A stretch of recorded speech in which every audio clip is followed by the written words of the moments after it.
Okay, with that, I'll go ahead and introduce our special guest for the evening, Mr. G.D. Brown. And I'm going to just let you tell some of the stuff you've done, because he's been a writer for the Denver Post. Weren't you the entertainment director at one time? No? All right, he never made it that far. Forget that. Mr. Lloyd Stride. But G has had so much to do with the business of music, so I'm sure he's got a lot to tell us, and he's going to tell us about this, about his book, and then we'll have time for some answers, or questions and answers afterwards. So try not to interrupt him too often, because when you're speaking, you kind of lose your train of thought. So anyway, with that, Mr. G. Brown. Is it okay if we try it, if I just project? Yeah. Do the Dick Clark thing here. Yeah, whatever. Okay. And if I'm not projecting, I'll get on the mic just to tell me. But, thank you so much for letting me come down tonight and speak to Combo. I have a real appreciation for what Bart does.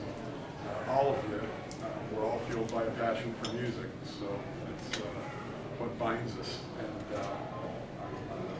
it's just really gratifying to be able to tell you about what we're doing with the Colorado Music Hall of Fame. To Bart's point, I consider myself a native of Colorado. I moved out here when I was 2 years old, so I'm like the Barry Bonds of natives. I have an asterisk next to my native status or whatever. But grew up here. I did write about music for the Denver Post for 26 years, back when newspapers actually meant something.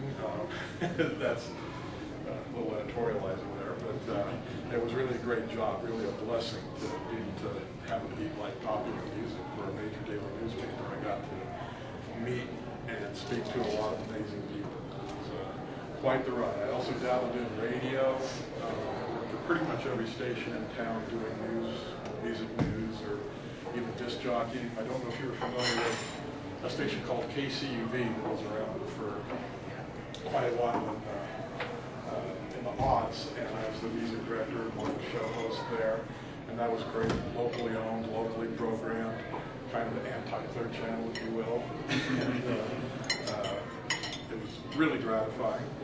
And then arrived at a spot where, after all these years of being a reporter on music, I realized more of it was behind me than in front of me, I guess, and kind of a de facto historian of Colorado music. And to coincide with doing the Colorado Music Hall of Fame has been a real opportunity, real blessing. We founded it about 6 years ago now. Chuck Morris is the local head of AEG Live, the concert promotion company. And I'd go back to Chuck in the early 70s when he booked a club called Talaga on University Hill, and I was pouring 3-2 beer for him, doing publicity. And we had talked over the decades about the need for a Colorado Music Hall of Fame. By my limited research, there's about 30 state-affiliated music hall of fames across the country. Is anyone from Idaho? So the Idaho Music Hall of Fame is not that big a deal. I didn't want to say that. But if there is such thing, but not to be disparaging, but you know, a kid in his mom's basement blogging about his favorite disc jockey or something, there's just not much there. On the other end of the spectrum, say the Louisiana Music Hall of Fame is quite accomplished. They're state funded. They have a whole heritage of New Orleans music to draw from. And so all the other ones are all over the spectrum, somewhere in between. I'm fiercely proud of what we've done, a lot with a little to this point, and we've grown into where we've got some pretty cool things going on. I need to mention our presenting sponsor, Concert Dental, Comfort Dental. Boy, I get smacked. Cut that out. Comfort Dental, you know, their sponsorships allowed us to do a lot of things, moving into the Red Rocks Trading Post being first and foremost. So that's great. We do induction events and then build permanent exhibits that go to our home. We started out at the First Bank Center, formerly Broomfield Event Center up in Broomfield. And I'll always be grateful for that toehold that they provided for us. But there were challenges. We always had a permanent home in mind. We needed a ticket for a concert event there. We didn't have dedicated hours. The exhibits were diffused all over the concourse. So the city was impressed with what we had done and gave us a trading post up at Red Rocks. And that's been an amazing opportunity for us. I had accounted for the concert goers that attend Red Rocks, tens of thousands of numbers. But it's a mountain park. There's tourists, there's yoga practitioners, and joggers, and everybody filling the park every day. And it turns out they're music fans too. You know, it's not mutually exclusive. So we're packed. If the challenge for a Hall of Fame or a museum is to get people through the door, we kind of got that beat. There are large and great people coming in all the time. And it's free. Part of that being, when you get into the rights, I'll mention this since we're here at Combo, the business part of it, to get rights and licensing and permissions for music. If things are going to change hands on charging admission, everyone starts coming out. So being a nonprofit or a 501c3, keeping everything free, we trying to stay on that. So let's see what happens. So, up at the Colorado Music Hall of Fame, presented by Comfort Dental, I invite all of you to come up and see what we've done. Again, just a great opportunity. I got to jump around here for a second, tell you about what you see up there. Outside is the statue of John Denver. John was our first inductee on Earth Day Eve of 2011. Kind of an obvious choice. The board of directors was unanimous in their thought that John is the most synonymous person in Colorado. Certainly from my experience, you know, you go to New Zealand, they say you're from Colorado. Maybe they say John Elway, but usually they say John Denver. That's still an amazing presence. This statue was commissioned by the WinStar Foundation, which was the environmental think tank that John founded back in the 70s. WinStar was dissolved a couple of years ago.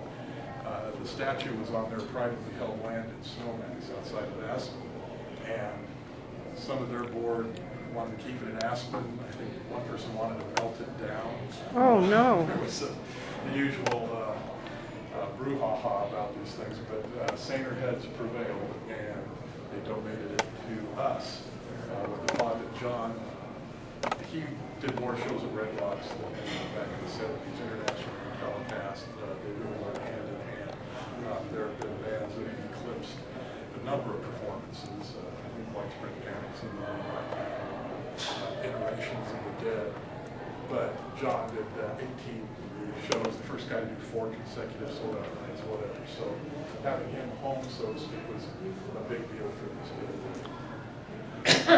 This is John's exhibit inside the hall. Part of it was very exciting to launch our initiative with John and Red Rocks. That was our initial class. And it was interesting. John's estate had fallen into a real state of disrepair that I had picked up on, but you could not purchase any of his original releases like Poems, Prayers, and Promises or Rocky Mountain High. You could buy a greatest hits CD, and that was it. No t-shirts or merch or anything. I'm not sure why it fell into a state of disrepair, but the family was relaunching it with new management, and it coincided with our induction. So we'll get to the induction event itself, but for the exhibit, it was quite the amazing thing to go up to Aspen and go through John's effects and get some of the great artifacts. He's got tour jackets. I would love to try out that blue denim thing in the middle, but that wasn't going to happen. For what it's worth, it was interesting that, in my mind, vast wasteland that it is, I thought that Annie, John's widow, would sit us down for tea and then bring things out and let us see them. And it was like Raiders of the Lost Ark. It was Allied Van Lines warehouse, just this dusty, cobwebby place, a big crate in the very back where you had to jerk it open, and inside were all these amazing things, gold record for Rocky Mountain High. I don't say that to demean the family at all. They'd taken what they wanted on his passing and just put everything in storage. But to open up that thing like Harrison Ford and see him, and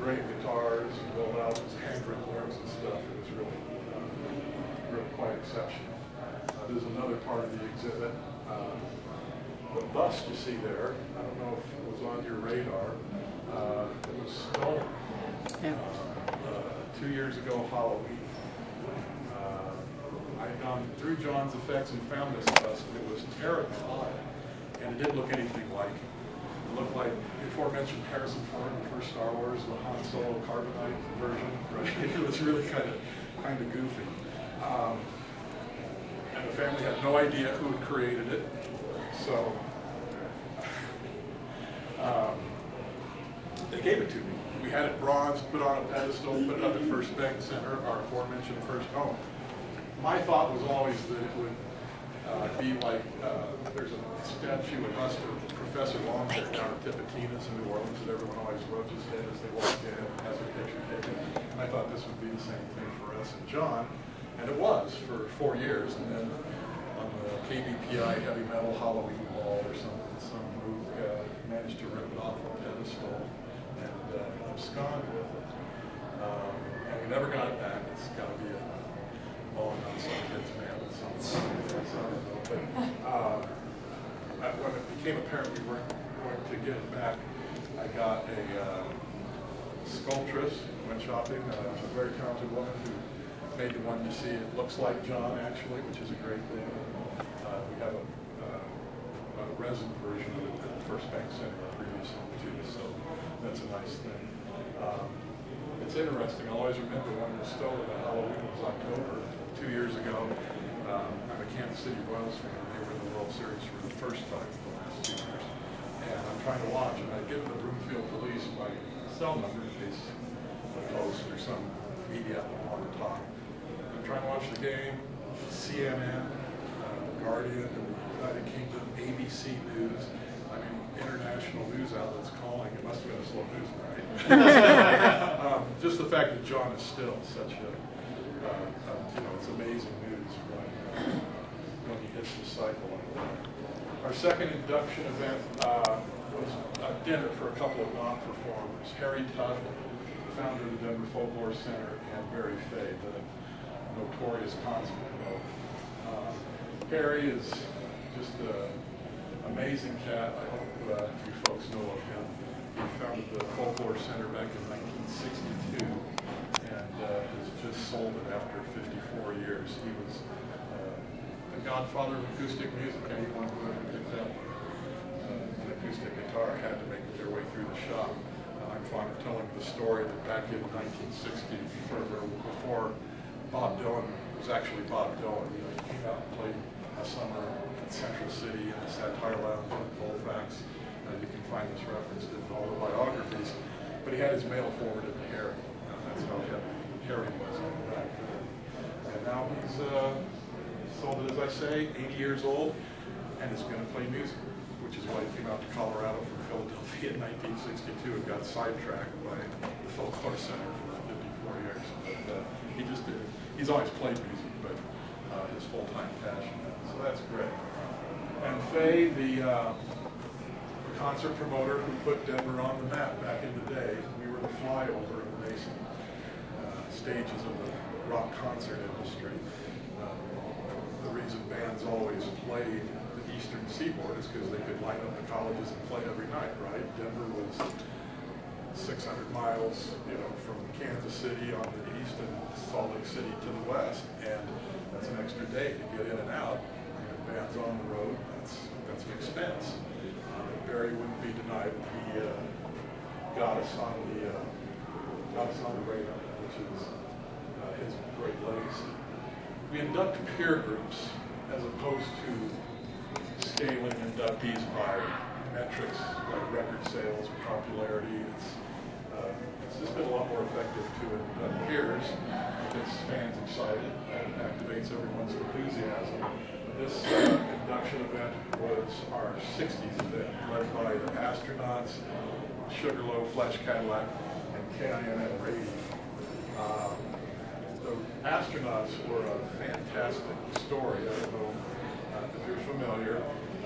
Pre-Beatles, tough little rock and roll band out of Boulder. They all grew up in Boulder except one transplant, but played all the R&B and rock and roll hits of the day, went out to Los Angeles to try and score a record deal, went to RCA Records, who were getting killed by Capitol Records, who had the Beach Boys. Surf music was just taking off in 1963, and it was, I'm told, just like out of a movie, the A&R guy on the phone, can you guys play surf music? You know, okay, so 1,000 miles from the nearest ocean in landlocked Boulder, Colorado, the Astronauts became a surf band, and actually had quite a bit of success, a hit single called Baja, and the biggest irony is that they became bigger than the Beach Boys in Japan. The world was a lot bigger place back then, but they did 2 tours over there. They go, and it was just a mob scene at the airport, 60-foot high billboards of all the members, and they play and then come back here and do a gymnasium with 400 people. You know, that was the irony, but really wonderful bunch of guys.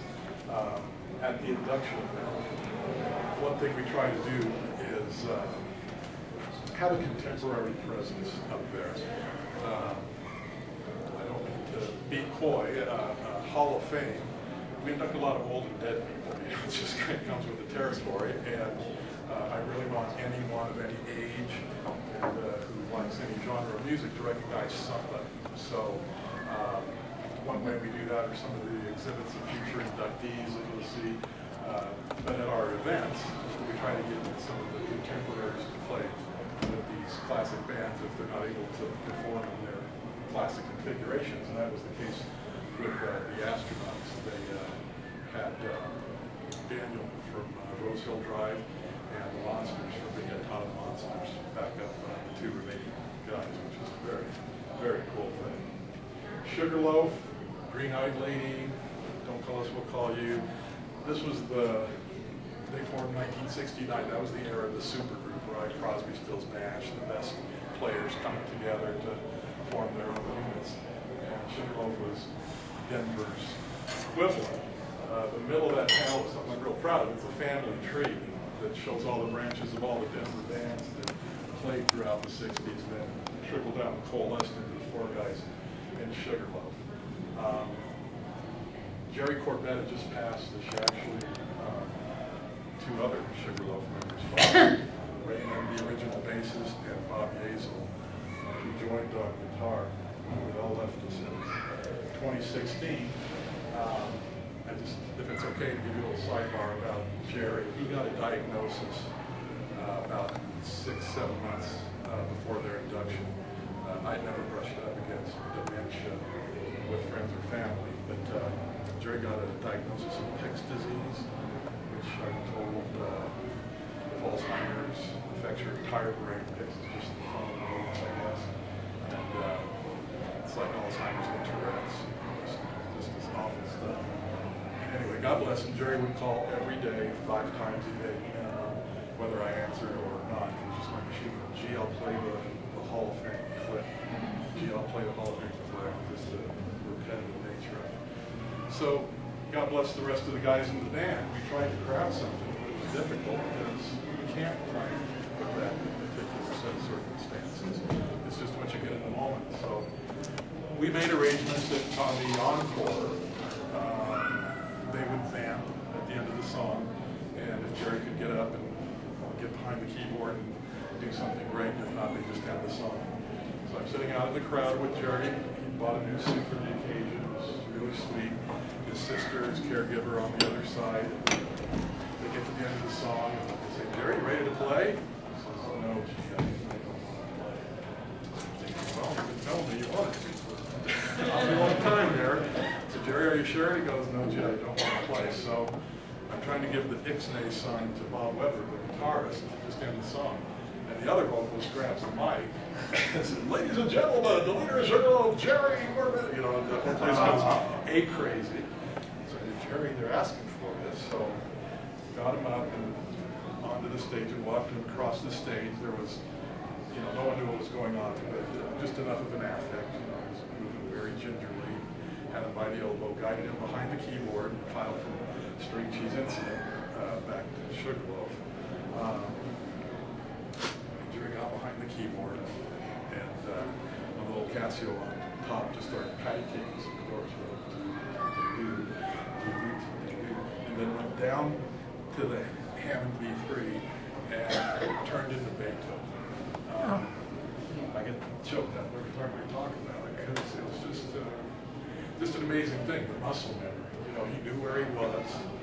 At that moment afterwards, it was just back to his world at that point. But he knew where he was. Music did that for him, and to be able to do that, you know, when he was still conscious enough to kind of get on it, that was a big deal. So, on a lighter note, Flash Cadillac, a bunch of knuckleheads from University of Colorado, 1969, fraternity boys. You know, the counterculture is creeping in, psychedelic music is taking root, so they went counter to it and greased their hair back and played 50s greaser rock and roll, right? Had an amazing start to things. Anyone easily offended? You want me to turn the camera off? I mean, I don't want to overstay.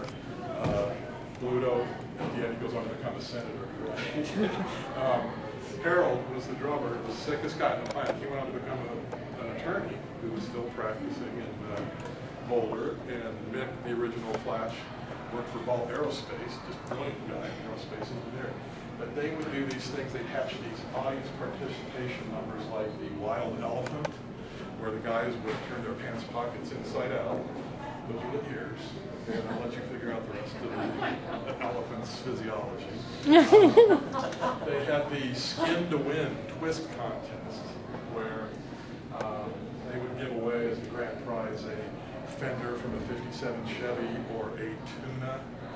A tuna, big stinky fish. You know, oh no! To the winner,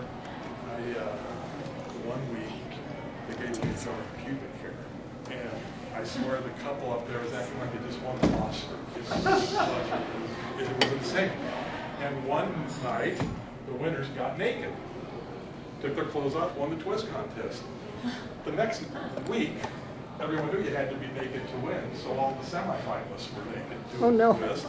And the next week, within 2 weeks, the entire place had their clothes on. I mean, this is not made up. The police shut them down, banned them for 25 years in Boulder. They did a reunion show in 1980 whatever, and had a triumphant return at the Boulder Harvest House.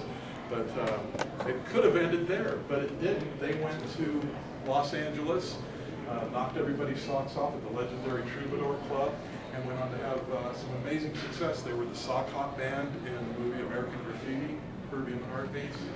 They were in Apocalypse Now, that USO scene where Bill Graham's bringing the chopper in. The go-go dancers are going. Well, the band playing Suzy Q was Flash. Happy Days had an episode written just for them and the Fonz. Really amazing success. Came to Colorado Springs, opened a studio, did radio work, Pops Orchestra concerts where they would travel around to the Oklahoma City Symphony, for instance, and there was a chance for those folks to get poodle skirts and leather jackets out of the closet. They had the charts done to do old rock and roll with symphonic charts. They've had a great career. Star-crossed band. A lot of the guys aren't with us anymore, but still active. In the peer group section, this is our folk induction, if you will, from the 60s, led by Judy Collins, who moved here from Seattle as a young girl and attended East High School, played the whole coffee house circuit before she went to Greenwich Village and came internationally and now folk star, writing her own stuff too. I am really cowed by her performance. When we inducted her, she was 74 years old. And, you know, your voice changes with age. It's not that you can't sing, but it's just physiological. It gets a little reedy. Like, is that a good word? Hard. And she stood on the stage at the Paramount and sang without a microphone and just filled it up. I mean, it was just one of the more remarkable things I've ever seen. So just a light of canary at 30 years old as opposed to 74. The Serendipity Singers, a couple of trios in a fraternity up in Boulder in the early 60s. Anyone seen A Mighty Wind? Christopher Guest documentary. You know? Yep. Back in that great folk scare of the 60s, there were protest singers, your Phil Oakes and the like. And then you had that cheery, well-scrubbed folk pop, multi-gender thing, like the New Christie Minstrels and the Serendipity Singers. Those are the two groups that this The Mighty Wind was one of those Spinal Tap type parodies only about folk. They had all the success of the day. They played the Tonight Show and Ed Sullivan and went to the White House and stuff. Had 2 top 40 hits. Don't Let the Rain Come Down. And Beans in My Ears, which actually was banned in a few markets, Boston being foremost, because it's dangerous to put beans in your ears. It's a little more of a, the times have changed a little bit, but that was considered so salacious. Bob Lind, cool story, Elusive Butterfly, still on oldies radio. I Chased the Bright Elusive Butterfly of Love. Know that one? Huge hit, back in 1966, on both sides of the Atlantic. Bob, kid from Aurora, went to Western State in Gunnison for a spell, and then there was a big coffee house scene in Denver. Played at a place called the Animals, a little concrete block house on Colfax. The owner gave Bob some money to make a demo, which Bob cut, and got on a plane to go to Los Angeles to try to get a record deal. Got off the plane, went to World Pacific Records, which was a jazz label. And the execs were looking through the Billboard charts. Oh, this Bob Dylan guy is killing everything. You know, we got to get ourselves a singer-songwriter with an acoustic guitar. And in walks Bob with his acoustic guitar and a bucket full of songs. They sign him on the spot. His first stop, literally a half hour since he gets off the plane at LAX. You know, everyone says this is the hardest thing in the world to do. You know, what's the big deal? He's got a deal, and it ruined it, sadly. Indirectly, but another label, he had this big hit with Elusive Butterfly. Another label took that demo tape that he had recorded in Denver, bought the rights to it, and put orchestration, all sorts of mocked up instrumentation on it, without consulting Bob. They just bought the tape and did what they want, and released it. And the public at large thought that was his follow-up, and it tanked. It was crap. And then when Bob put out the real thing, no one was paying attention anymore. He was the ultimate one-hit wonder. And was pretty bitter about it for a long time, justifiably so. He did a novel, did some screenwriting. He actually worked for the Weekly World News for a while. So remember that, Fat Boy, and Elvis Married an Alien. I always thought that's where I ended up. But he did that and got back into music about 8 years ago. He plays the Swallow Hills. And so to be able to induct him is a very cool thing. And I hope you all know about Chris Daniels. Yeah. Wonderful member of our community, who was a folkie when he came to town. Played with a band called Magic Music, and so he kind of bookended the folk scene that we were trying to encapsulate. But he done amazing things with the Kings. He's an educator. Teaches down at UCD. He's an associate professor. And I just love him. He had a tough health diagnosis a couple years ago, and he's doing great, but it was really important to get him in sooner than later. This was kind of our 70s rock class. Stephen Stills Manassas, Firefall, Poco, and the Nitty Gritty Dirt Band. We did this in January of 2015. It was a great show at the Paramount Theater. Manassas was the band that Stephen Stills formed in the early 70s when Crosby, Nash, and sometimes Young were driving him out of his mind. You know, he lived up in Gold Hill. He'd fly into the Boulder Airport, and he was a volunteer fireman. Everyone knew when he was in town because he had a yellow Mercedes truck. I think there were only 3 of them in the country at that time, and a sound system in the cab that cost more than my house. You know, she was shuddering when we go down the streets. But amazing band, Manassas, that he formed with Chris Hillman. Those guys could play anything, and they were arguably the first band to do marathon concerts that are now kind of commonplace, but they would do an acoustic set, an electric set, and a bluegrass set. Back to acoustic, they could just do it all. Phenomenal players. Firefall, arguably the biggest commercial success to come out of Colorado back in the 70s. You Are the Woman, Strange Way, Just Remember I Love You. Racked up the hits. We got the original guys all back together, with the exception of the drummer Michael Clark, who had passed away back in the 90s. I'm trying to be a quick study on these things. I've come to realize that when we induct a band, they feel honored for about 5 minutes. And then they remember why they hate each other and broke up in the first place. And then they have to go through all the spitting at each other and negotiate it and get them all on stage the night of the induction, and then they feel honored again. So I'm trying to figure out how to truncate that timeline. You know, maybe just tell them the night before. You know, show up tomorrow night and do it. Either end.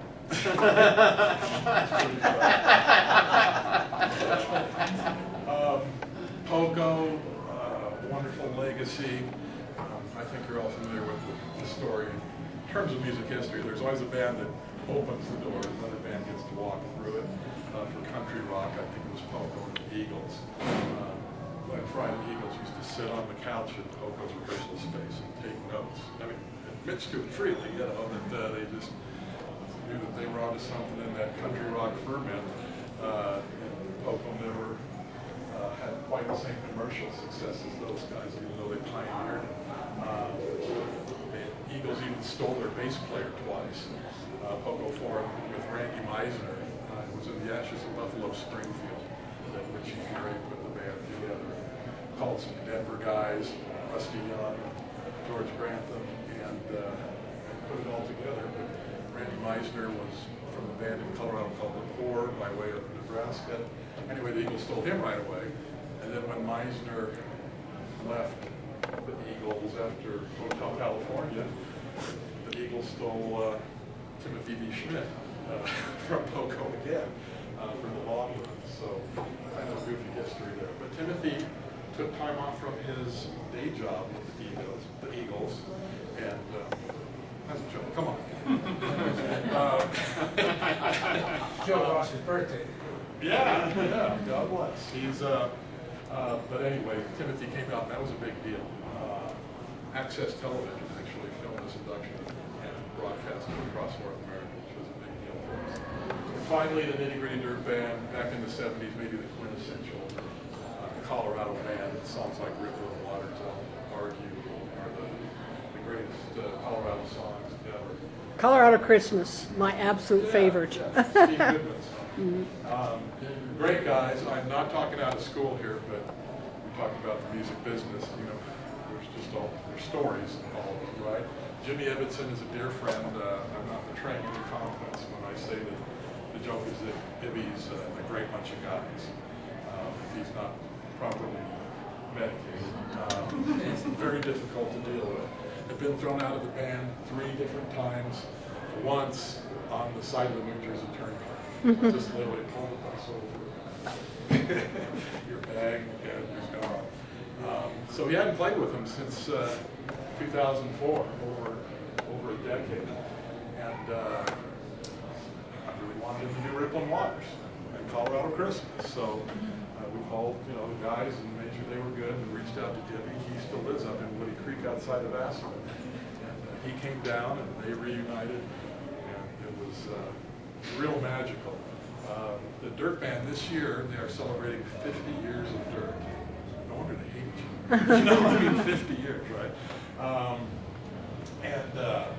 Back last fall, about this time, they recorded a performance at the Ryman Auditorium out in Nashville for Rocky Mountain, PBS, national broadcast, public television, and Ibby joined them for that. And I know that that would not have happened had we not done the groundwork of getting them back together. So it's been really nice to see them get some continued run out of that. Our most recent induction was this past April. Real proud of this one. We call it 20th Century Pioneers, paying tribute to some legacies that have been forgotten. I'm just really cognizant of the fact that things get forgotten in a prefer it just takes a generation for things to disappear. That's really what fuels me at the hall, to make sure these people get their run. We had a class led by Glenn Miller, the legendary big band leader. He was the baby of the group. It started, I don't know, I do know. Billy Murray, known as the Denver Nightingale, grew up in Denver in 1890, whatever. Thomas Edison had just invented the phonograph, playing those wax cylinders and little tin candy things. And Billy Murray became the first recording artist, the first guy to make a living by selling recorded music. They didn't have major labels or the industry back then, so he recorded for anyone who would pay him. So there's hundreds of labels on his records. But all the old things, those World War I songs, over there, he was the guy who put him on the charts. Very interesting if you listen to Billy Murray today. He's not what we would think of as any sort of accomplished singer, you know, really keening voice, kind of corny.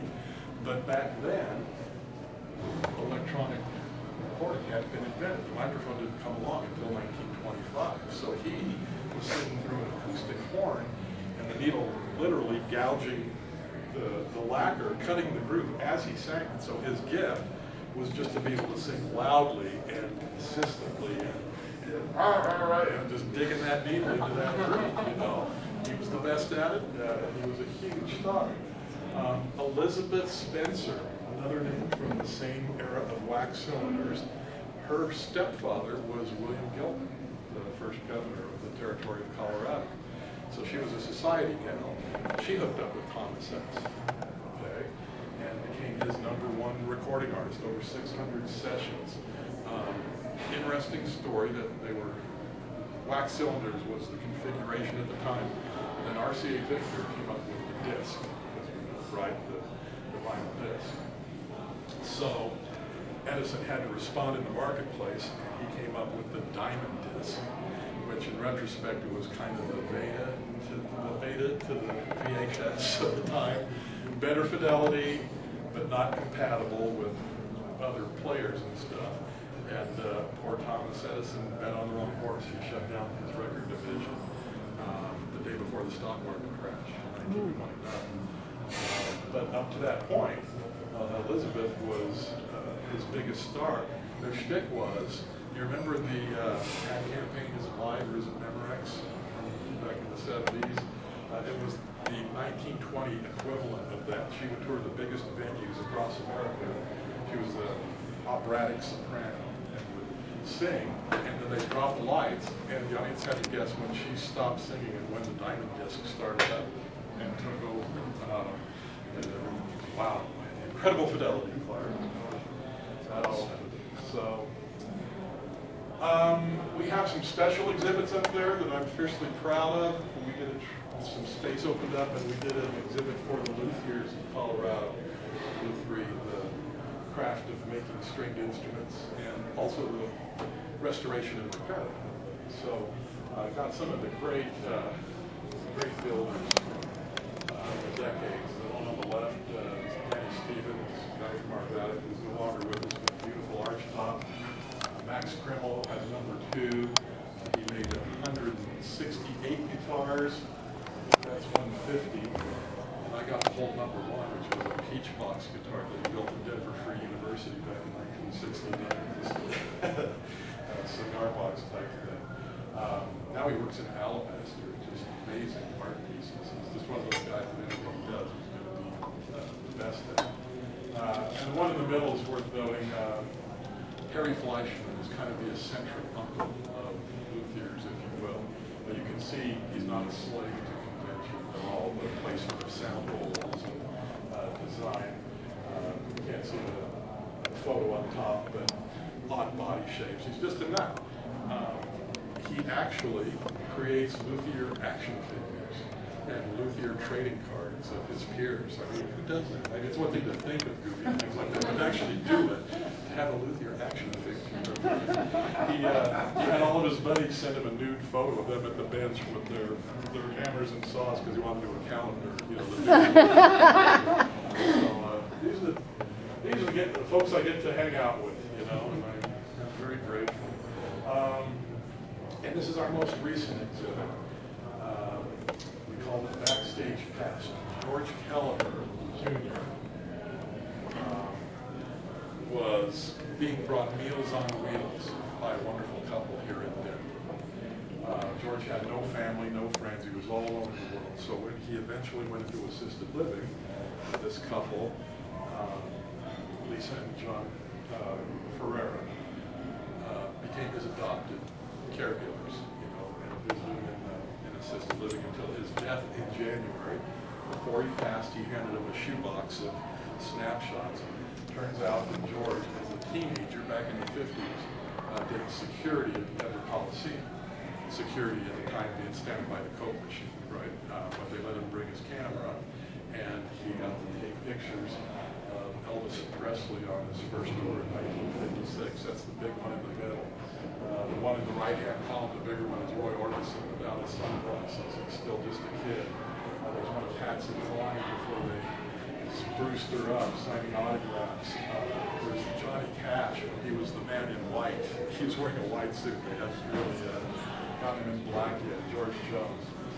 It's been really well received. Goldmine magazine, the collector's publication, wrote us up for that, and it's just a really cool exhibit.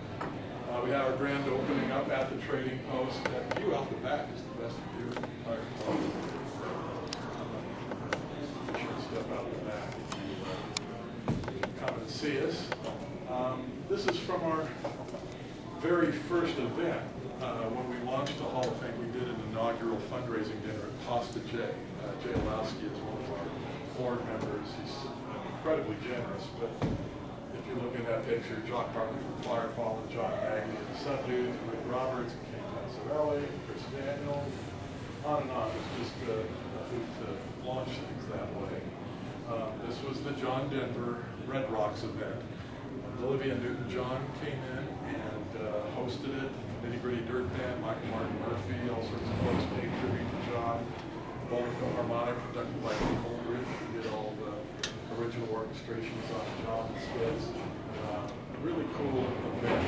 John's fans had anything to rally around to see people just looking at our exhibits and just breaking down, weeping openly. It made us really realize that we were onto something, to be paying attention to legacies like this.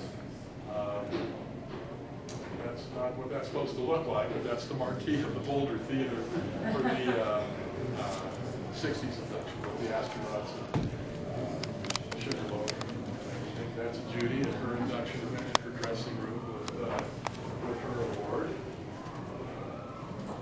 And this was the finale of the 70s thing with Poco and Firefall and the Dirt Band and NASA's folks. One component of that show, I allude to how we try to have a contemporary presence. Nathaniel Rateliff is the hottest thing going right now. And the one component we couldn't reassemble was stills of Manassas. There's just not that many people left in Manassas. So Richie Furay from Poco, and Jock from Firefall, and Jeff Hanna from the Dirt Band performed with Nathaniel as the young buck and did Manassas songs instead of that. So that was really an exceptional night. The governor supports what we do. He's shown up at our events, and I'm grateful. We're very blessed to have a musical governor and a musical mayor in Denver. All music scenes are as lucky. And John's, he's pretty gung-ho on citing a statistic. We have more live music venues here than Austin. And, someone called him on it and did the math. And he's right. Our scene is incredibly vibrant, and he's a big supporter of it. One of the other thing I didn't mention about that 20th century pioneers class, I think I stopped at Elizabeth Spencer. Paul Whiteman was the biggest name in show business in the 20s and 30s. The first orchestra leader, dance band orchestra leader that toured the country before that was all voluntary. He went to East High School, played with the Denver Symphony, and then went and played in California, started his own band, and took off. commissioned a guy named George Gershwin to write a song called Rhapsody in Blue, which turned into his theme song. That song had legs. Yeah. You guys have been publishing, you know, pay attention. And just did it all. So a phenomenal legacy. The King of Jazz, first Technicolor movie, a big production thing. And then Glenn Miller, who grew up in Fort Worth during his high school years and attended CU for a heartbeat before he went on to become the biggest band leader of the swing era. And Max Morak. That's Max, 89 years young at the event. He just turned 90 October 1st. You're fine. Amazing man. I was in the presence of greatness. Amazing story. Grew up in Colorado Springs. Did melodrama, musical theater, stuff of that nature. And then in 1960, he came up to KRMA, Channel 6 here in Denver. And back then, Channel 6 was the most accomplished TV station in town, way more than the commercial stations. They had some endowment that gave them the best gear. They had state-of-the-art cameras and staging and stuff. And Max did a series of half-hour shows called The Ragtime Years. He was a ragtime aficionado. He was a one-man show, not only a musician, but a humorist, raconteur, talking about the politics and wars of the gay 90s and stuff. But these shows were picked up all across the nation on NET. That's before it was PBS, National Educational Television, now Public Broadcasting System. And became a star. He went to New York, did off-Broadway one-man shows forever and ever. He retired from performing just a couple years ago. Still lectures and consults. He's in Sacramento this weekend. But an amazing man. That's me giving him his award. It's not a pain. And that's about it. The other thing I'm always appreciative of mentioning is that we launched a publishing imprint for the Colorado Music Hall of Fame. Me being a writer, it's a huge deal. These stars can beating my head against the wall for a decade trying to figure out a way to get books about Colorado music out in a traditional publishing model. Publishing world is topsy-turvy as any other element of the media these days.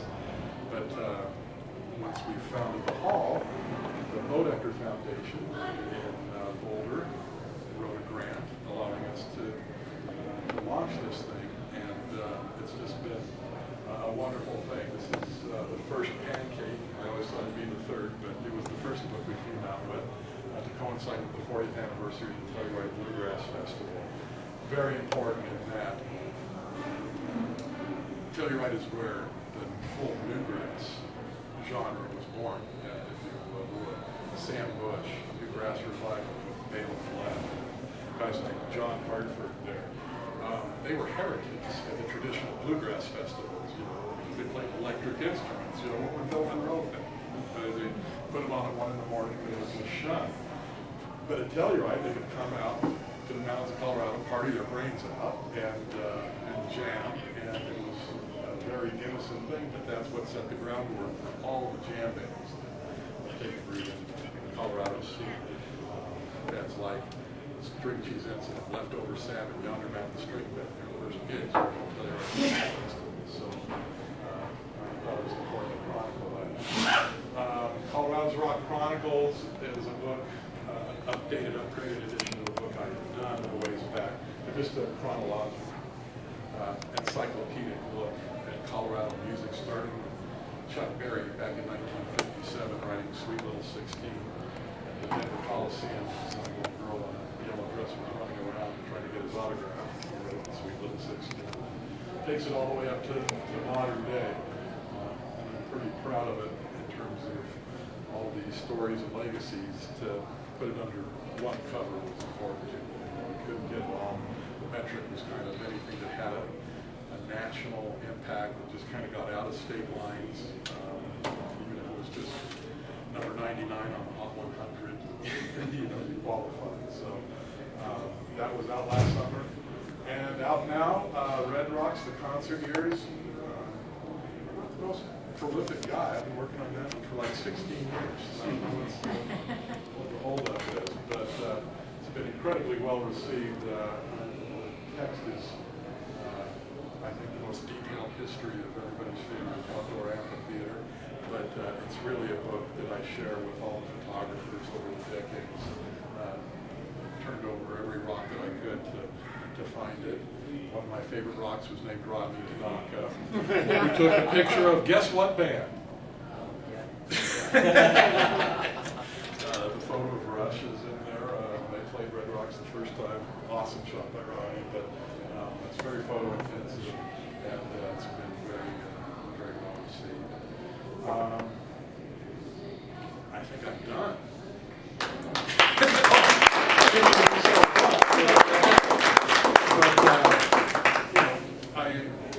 I hope you will come up and see what we've got. It's more impressive than in person. I'm not there all the time. They don't have Wi-Fi. I don't have room for an office, but I'm up there all the time. So Mark knows how to get a hold of me. If you want to come up, I'll meet you and give you the nickel tour. What are the hours here? 9 to 4 during off season. Right now, during the concert months, they keep it open until 6 or 7 on concert nights, which is now every night from April to September. I remember the old days when they would do 50 shows and it was front page news back in the 80s, and this year we did 140 events over there. It's just crazy. Open every day except Thanksgiving and Christmas. So don't come this Thursday. Any time you're welcome to come up. I'd love to show you around. Yeah, we'll let you know because we want a personal tour. Well, sure. That's, wait for that. You don't need it now, really. I just gave you the whole virtual. It just dawned on me. I blew the surprise. I have one more question. Sure. Do you have a place in consideration for Tommy Bolin? Oh, yeah. How did they go about choosing? Yeah, I was just going to ask that. There are some great old-time cats. Oh, yeah. We have to answer your question first, Clark, a subcommittee. The board is very accomplished and very, and they all have their specialties. We have Craig Armand, a wonderful high-powered attorney. They have Lauren Beagle and people with marketing acumen. But Paul Epstein from Twist and Shout was on our board. George Krieger, big historian, knows more about Colorado music than anybody, and a few others. We crafted an induction plan, if you will, the classes. We present them to the board, and the board votes on them. And that's really the way to do it. In our induction plan, I'm with you, man. You gotta get Tommy to the city. So I really can't blow the surprises. We got first quarter of 2017, we're going to do a jazz class. It will be Diane Reeves and Charlie Burrell. Does that name resonate? Charlie? Yes. Been described as the Jackie Robinson of classical music, the first person of color to play with the Baker Symphony Orchestra back in 1949.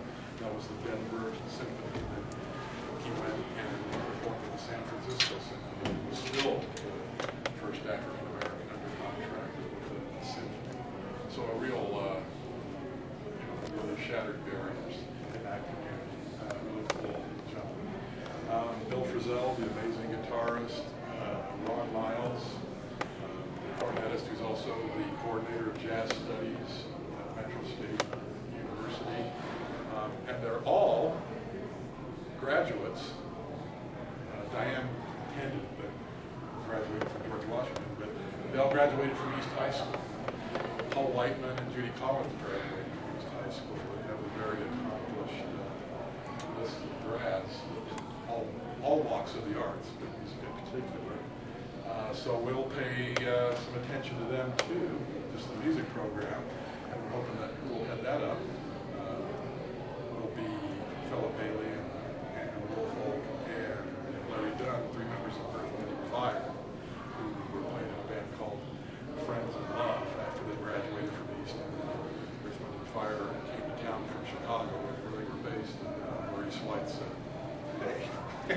this will work. You know, they had a couple of not so successful albums on Warner Brothers, but he hired those three guys. It was off to the races. One of the great legacies of recorded music history. We've had a class that we announced ways back of Dan Fogelberg, Joe Walshing Barnstorm, Yeah. and Caribou Ranch, the legendary recording studio. That was supposed to be our 2014 class. Again, since we're talking about music business, I'll tell you that our chair, Chuck Morris, has been involved in a tribute album to Fogelberg. Dan's wife, his widow, Jean Fogelberg, fantastic, wonderful lady. Acts like Mother Teresa, looks like Mother Mary. It's pretty ridiculous. Photographer, musician, mixer of fabrics, just one of those people you would hate, but it's just beautiful, you know? She's just fantastic. Anyway, she came up with the concept for this album.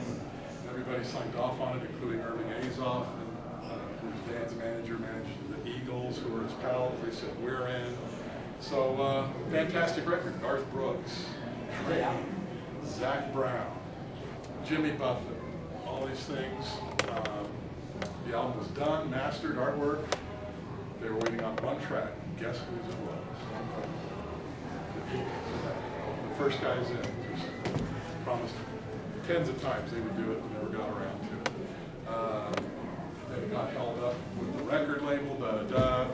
The idea being that when the record comes out, we would time our induction event with the release of the album, right? It'd be a great thing. Well, we keep waiting for the release of the album. It has just been taken away from Sony, and it's going to be released on the new Apple Music label. It's coming up. I don't know if that means it'll be digital download only, or if it'll be hard goods, which I would hope for that particular release.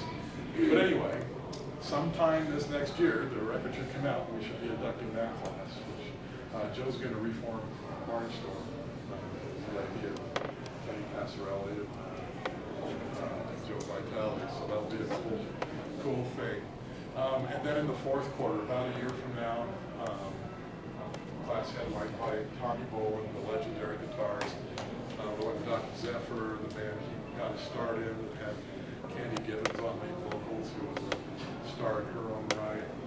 A few other people, I think, I'm hopeful we can get Otis Taylor in that class, because Otis got his start playing with Bolin and Zephyr, took a different path after that.